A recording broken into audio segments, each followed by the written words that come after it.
C'était pas la misère, mais c'était à la limite. On n'avait rien du tout dans le village.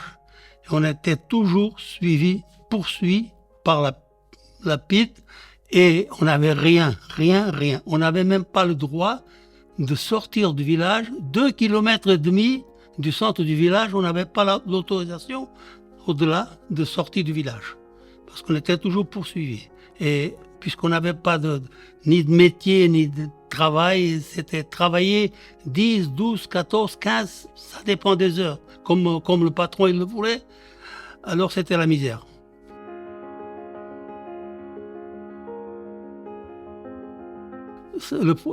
L'histoire, c'est qu'à partir de mes 14 ans, à peu près par là, j'ai commencé à suivre un tout petit peu les pas de la politique. Et alors j'avais un vieux, il m'a appris d'avoir toujours 2, 3 lettres d'amour, comme on dit, pour que quand je me promenais au village à 11h, minuit, 1h du matin, je devrais toujours avoir des excuses parce que la garde républicaine, elle nous poursuivait, elle nous demandait qu'est-ce que tu fais ici? Alors je devrais toujours avoir des excuses pour dire il y a une petite fille là, je l'aime, je veux vous mettre une lettre pour savoir, pour voir si elle me répond ou non. Et tout ceci, c'est parce que quand je faisais ces petits tours-là, je montais la garde pour dénoncer, je précise bien, pour dénoncer les agents de la PIDE qui venaient au Portugal, qui venaient dans mon village. Je partais des environs de Lisbonne avec des petits billets enroulés comme ça, qui avaient des ordres à l'intérieur. Mais moi j'étais jeune, hein. Mais ça c'était déjà un peu alarmé. Je les rendais à quelqu'un d'autre, et ce quelqu'un d'autre, il les rendait à un autre que je ne savais pas qui. Je rendais mon petit truc, et l'autre il donnait à un autre, et puis fini.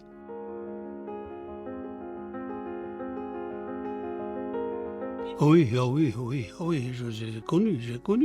J'ai connu un vétérinaire, j'ai été garçon de café, un vétérinaire qui, sur les tables de café, et il faisait des travaux pour les petits cochons, là, bon. Et lui, c'était un homme qui était de l'opposition, un vétérinaire. Il criait haut et fort. Il disait Salazar c'est un bandit, c'est ceci, c'est ça. Il crachait même dans la figure des gardes républicaines. Alors là, oui, tout de suite on l'a pris. Il a passé 8 jours à Lisbonne. On ne sait pas dans quelles conditions. Et heureusement qu'il avait un frère qui était des gens bien placés pour le sortir de là. Voilà. C'était la dictature, mais pure. Quand Salazar est mort, je travaillais à l'usine. Salazar est mort, bon. C'est vrai que j'ai écrit avec la main gauche. Aujourd'hui, il est mort le plus grand bandit du siècle XX. Alors là, les pides, qu'est-ce que j'ai fait? Qu'est-ce que j'ai dit? Mais ils étaient comme des poissons. Là. Et ben écoute, moi je sais rien. Écoute, moi j'ai ma fille malade à la maison et ma femme est malade. Moi je sais rien. Mais je savais bien. C'était toujours le chat et la souris, partout.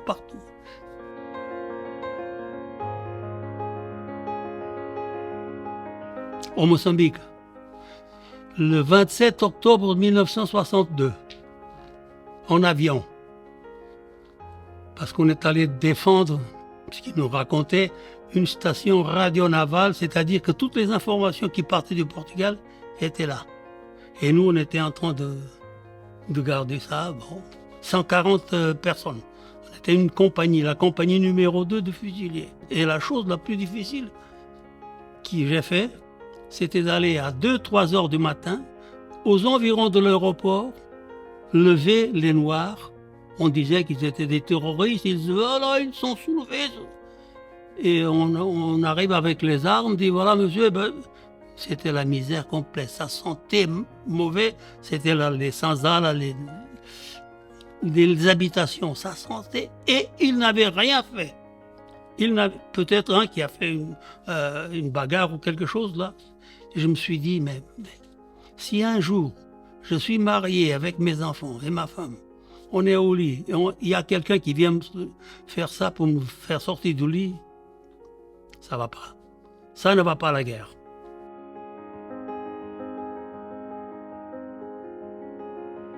l'idée de partir, c'est que je travaillais dans une firme qu'aujourd'hui n'existe pas. Les Allemands, ils l'ont achetée, qui s'appelait Indelma. Et j'ai travaillé au moins 1 ou 2 fois. J'ai commencé à 8 heures du matin, j'ai travaillé toute la journée, toute la nuit et toute la journée d'après.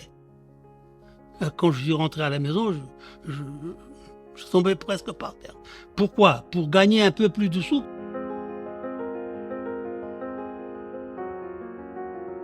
Janvier 71. Je me suis inscrit dans l'immigration qu'ils appellent.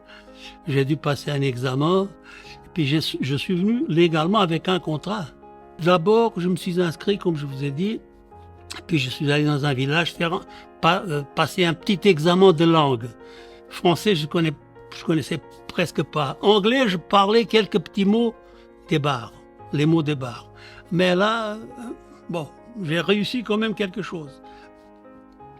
Et après, ils ont dit, bon, écoutez, maintenant, vous pouvez, si vous avez un contrat, vous pouvez partir. Mais faites attention. Toujours, à la fin, ils disaient, faites bien attention, hein. Vous partez du Portugal. Attention, le Portugal. Et puis, un jour, il y a un monsieur Massard, ici à Kehl, la fonderie Massard, qui avait besoin d'un fraiseur, parce que le fraiseur qui était là, il est allé en pension. Et il ne trouvait pas. Et il faut savoir que le Luxembourg, en 1971, c'était pas le Luxembourg d'aujourd'hui, hein. Et alors, ils ont eu besoin d'un fraiseur. Ils m'ont appelé comme fraiseur, oui. Un contrat d'1 an. 71 francs le luxe de l'heure. Il m'a donné 71.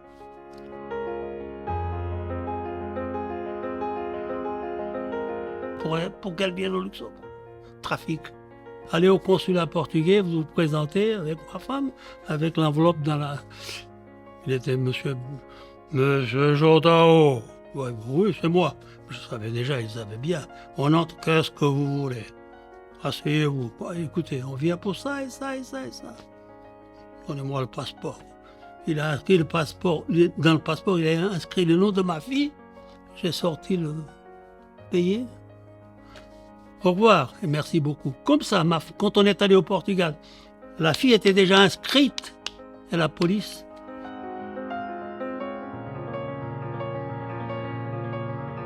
Et après, le coup d'État, c'était quand même quelque chose de... C'était pas bien pour des uns, c'était bien pour les autres. En 1974, on est allé au Portugal en vacances et on a constaté que le Portugal, il était un peu meilleur. Mais la misère était toujours là. Ils étaient en train de vouloir faire quelque chose. Mais il y avait le problème de l'Afrique, hein. On appelait ces gens-là les retournés. C'est-à-dire qu'il y avait des milliers et des milliers de gens qui sont venus, qui n'avaient pas de travail, qui, en quelque sorte, on doit le dire, ils piquaient le travail à d'autres. Et ils voulaient toujours être comme ça. Alors les Portugais ne les voyaient pas bien. Il y avait toujours, et encore aujourd'hui.